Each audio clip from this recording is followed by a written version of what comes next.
అంబేద్కర్ కోనసీమ జిల్లా కొత్తపేట నియోజకవర్గంలో ఎమ్మెల్యే బండారు సత్యానందరావు ఆత్రేయపుర ఉత్సవాలలో భాగంగా నిర్వహించిన ముగ్గుల పోటీలను ఏపీ సృజనాత్మక సాంస్కృతిక సమితి చైర్మన్ పోడపాటి తేజస్విని యువ నాయకుడు బండారు సంజీవ్తో ప్రారంభించారు. మహిళలు వివిధ వర్గాలతో తీర్చిదిద్దిన రంగవల్లులను పరిశీలించిన ఎమ్మెల్యే ఇది ఆత్మవిశ్వాసాన్ని పెంపొందిస్తూ తెలుగు సంస్కృతి సాంప్రదాయాలను ప్రదర్శించడానికి దోహదపడుతుందన్నారు.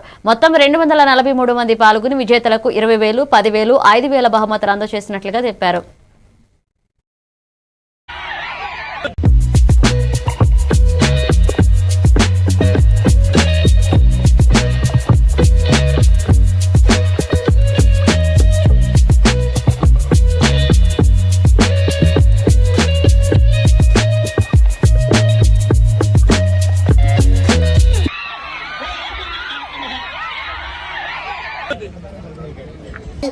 ఒకటి రెండు ఇస్తారు కానీ 18కి ఎప్పుడు రెడీగా నామ కిరణ్ యానా జై మన కర్తలాలతో నాగబ్రహ్మారెడ్డి గారు 3rd ప్లేస్.